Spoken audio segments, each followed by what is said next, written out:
Ongole Sharma college ఎందరో కళాకారులకు పుట్టిల్లు. ఆ కాలేజ్లోనే డిగ్రీ చదువుతున్న పోకూరి బాబూరావుకి తన సీనియర్ టి కృష్ణ అంటే ఎంతో అభిమానం. ఓ హీరోలా భావిస్తూ ఆయన్నే ఎక్కువగా అనుసరిస్తూ ఉండేవారు బాబూరావు. కృష్ణకి కూడా బాబూరావు అంటే ప్రత్యేక అభిమానం. ప్రజానాట్య మండలి కార్యకలాపాల్లో ఎక్కువగా పాల్గొన్న టి కృష్ణ మద్రాసు వచ్చి గుత్తా రామినేడు దగ్గర తల్లి కూతుళ్ళు సినిమాకి అసిస్టెంట్ డైరెక్టర్గా పనిచేశారు. ఈ సినిమా చేస్తున్నప్పుడు మాదాల రంగారావుని యాక్టింగ్ చేద్దువుగాని రమ్మని పిలిచారు కృష్ణ. అయితే ఆ సినిమా తర్వాత కృష్ణ తిరిగి ఒంగోలు వచ్చేస్తే మాదాల రంగారావు మాత్రం సినిమాల్లో కొనసాగారు.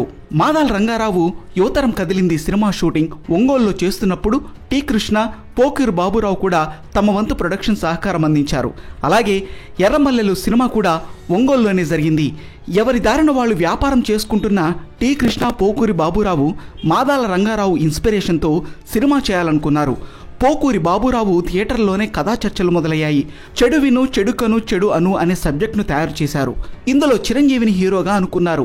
చిరంజీవి తమ ఒంగోలు కాలేజీలోనే చదవటం వల్ల ఆ అభిమానంతో కలిసి కథ చెప్పాలనుకున్నారు. అయితే కథ మొత్తం సిద్ధమయ్యేసరికి చిరంజీవి ఇమేజ్ బాగా పెరిగిపోయింది. దాంతో మళ్ళీ వేరే కథ తయారు చేశారు. అదే నేటి భారతం. ఏ తరానికైనా ఫ్రెష్గా ఉండాలనే ఉద్దేశ్యంతో తమ సంస్థకి ఈ తరం పిక్చర్స్ అని పేరు పెట్టుకున్నారు టి కృష్ణ. హీరో హీరోయిన్ల వేట మొదలైంది. అర్జున్ పాత్రకి సాఫ్ట్ ఫేస్, మంచి ఫిజిక్, పర్సనాలిటీ ఉన్న వ్యక్తి కావాలని సుమన్ని ఎంపిక చేశారు. అప్పటికే సుమన్ 4-5 సినిమాల్లో హీరోగా చేసి ఉన్నారు. నిర్మాత ఎంఎస్ రెడ్డి, దర్శకుడు పిసి రెడ్డి ద్వారా సుమన్ని కలిసి డేట్స్ తీసుకున్నారు. మాదాల రంగారావు హీరోగా నటిస్తున్న పిసి రెడ్డి చిత్రం నవోదయం షూటింగ్ జరుగుతుంటే సరదాగా వెళ్లారు టి కృష్ణ. ముచ్చర్ల అరుణ, కవితతో పాటు ఒక అమ్మాయి మీద సీన్స్ తీస్తున్నారు. ఎందుకో ఆ అమ్మాయి తమ భారతీ పాత్రకి కరెక్ట్గా సరిపోతుందనిపించింది టి కృష్ణకి. ఆ అమ్మాయే విజయశాంతి. పిసి రెడ్డి ద్వారా విజయశాంతిని కలిశారు. అంతా ఓకే అనుకున్నాక చివరి నిమిషంలో విజయశాంతి కొత్త నిర్మాత, కొత్త దర్శకుడు కావటంతో కొంచెం సందేహించి వేరే పెద్ద సినిమాకి డేట్స్ అడ్జస్ట్ చేయాలనుకున్నారు. అప్పటికే విజయశాంతి దగ్గర మేకప్ మెన్గా ఏఎం రత్నం పనిచేస్తున్నారు. రత్నం ద్వారా ఈ విషయం టి కృష్ణ వాళ్ళకి తెలిసింది. దాంతో వీళ్ళు వెళ్ళి విజయశాంతిని కన్విన్స్ చేయాల్సి వచ్చింది. 1983 జూన్ 15న షూటింగ్ ప్రారంభమైంది. మద్రాసులోనే మొత్తం షూటింగ్ జరిగింది. 50 రోజుల్లోపే సినిమా పూర్తయింది. ఇందులో విజయశాంతి పాత్ర ఆర్చరీలో మంచి నిపుణురాలు. భారతి నలుగురు విలన్లను చీల్చి చెండాడాలంటే కత్తులు, గొడ్డళ్ల కన్నా విలువిద్య అయితేనే బాగుంటుందనేది టి కృష్ణ ఆలోచన. ఇందులో దర్శకుడు టి కృష్ణ కూడా ఓ పాత్ర చేశారు. ఎంప్లాయ్మెంట్ ఎక్స్చేంజ్ దగ్గర వేరుశెనక్కాయలు అమ్ముకునే వేజళ్ల రాజేశ్వరికి ప్రేమికుడుగాను, భర్తగాను ఆయన నటించారు. సమయానికి ఎవరూ దొరక్క టి కృష్ణ ఆ పాత్ర పోషించాల్సి వచ్చింది. అయితే ఆ పాత్రని మొత్తం ఎడిటింగ్లో తొలగించేశారు. ఆమెతో ఫ్లాష్ బ్యాక్ని డైలాగ్స్ రూపంలో చెప్పించేశారు.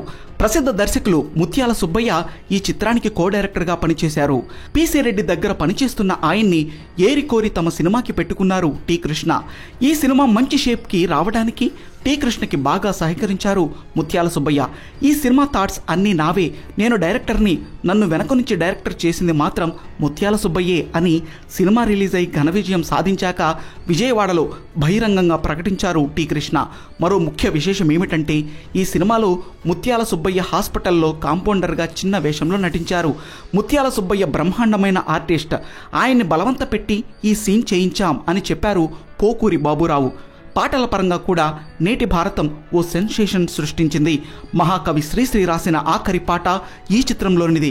భారతమాతను నేను బందీనై పడి ఉన్నాను పాటను జూన్ 4న బెడ్ మీద ఉండే రాశారు శ్రీశ్రీ.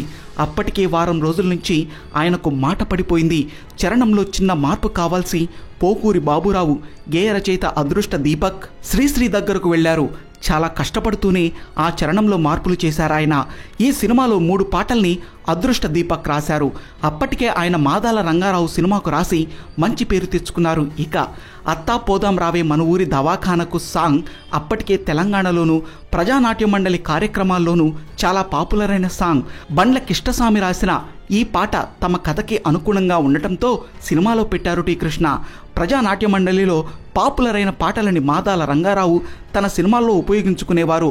ఉదాహరణకు ఎర్రమల్లెల్లోని నాంపల్లి టేషన్ కాడ మానవత్వం పరిమళించే పాటని ప్రముఖ సితార్ విద్వాంసుడు రవిశంకర్ సితార్ బిట్ ఆధారంగా చక్రవర్తి గారితో చెప్పి ట్యూన్ చేయించుకున్నారు టి కృష్ణ. ఈ పాట చిత్రీకరణని సుమన్, విజయశాంతి 15 మంది జూనియర్ ఆర్టిస్టుల మీద చిత్రీకరించారు. చాలా తక్కువ ఖర్చుతో ఈ పాటను తీశారు. 40 రూపాయలు పెట్టి తెల్ల చీరలు తెచ్చి జూనియర్ ఆర్టిస్టులతో కట్టించారు. విజయశాంతికి తెల్ల పట్టు చీర తెమ్మంటే మరిచిపోయారు. దాంతో టి కృష్ణ విజయశాంతిని నీ దగ్గర ఏదైనా చీర ఉంటే కట్టుకురా అని చెప్పారు. తీసేది పాట కాబట్టి కొంచెం గ్లామర్గా ఉండాలనే ఉద్దేశ్యంతో విజయశాంతి స్లీవ్లెస్ జాకెట్తో పట్టుచీర కట్టుకు వచ్చింది. కానీ అదేమో పవిత్రమైన పాట. విజయశాంతి మోడర్న్గా తయారై వచ్చింది. వేరే డ్రెస్ మార్పించడానికి టైం లేదు, ఇప్పుడు ఎలా అని డైరెక్షన్ డిపార్ట్మెంట్ వాళ్ళు తలపట్టుకున్నారు. కానీ టి కృష్ణ మాత్రం టెన్షన్ పడకుండా కొంగుని భుజాల చుట్టూ కప్పుకోమని విజయశాంతితో చెప్పారు. దాంతో స్లీవ్లెస్ కవర్ అయింది. టి కృష్ణ ఎంత షార్ప్గా ఉండేవారో ఈ ఒక్క సంఘటన చాలేమో. అలాగే భారతమాతను నేను పాట విషయంలో టి కృష్ణ క్రియేటివిటీ ఏమిటో అర్థమవుతుంది. రేపే పాట షూటింగ్, కానీ ఇంతవరకు లొకేషన్ ఏమిటో టి కృష్ణ యూనిట్లు ఎవ్వరికీ చెప్పలేదు. ఆ సాయంత్రం ఖాళీ ఫ్లోర్ ఉంటే బుక్ చేయమని పురమాయించారు. అరుణాచలం స్టూడియోలో చిన్న ఫ్లోర్ దొరికింది. చుట్టూ బ్లాక్ కర్టన్ తప్ప ఏమీ లేదు. ఈ ఖాళీ ఫ్లోర్లో పాట ఎలా తీస్తారో ఎవ్వరికీ అంతుపట్టలేదు. ఆర్ట్ డైరెక్టర్ ఉల్చితో చెరసాల తయారు చేయమని చెప్పారు. సంకెళ్ళు, పెద్ద తాడు పురమాయించారు. ఆ ఫ్లోర్లో నేల మీద చాక్ పీస్తో ఇండియా మ్యాప్ గీయించారు. ఆ మ్యాప్కి తాడు చుట్టారు. మధ్యలో ఇసుక పోయించారు. ఆ మ్యాప్ మీద విజయశాంతి చేతికి సంకెళ్ళు తగిలించి పడుకోబెట్టారు. అలా పాట పూర్తి చేశారు. తెర మీద ఆ పాట చూసి ఎక్స్ట్రాడినరీ అనని వాళ్ళు లేరు. 5 రూపాయల తాడుతో ఆ పాటని పూర్తి చేసి దట్ ఈస్ టి కృష్ణ అనిపించుకున్నారాయన. ఈ చిత్రంలోని సంభాషణలను మోదుకూరి జాన్సన్ రాశారు. వీరికి ఎంవిఎస్ హరనాథరావు చాలా వరకు సహకారం అందించారు.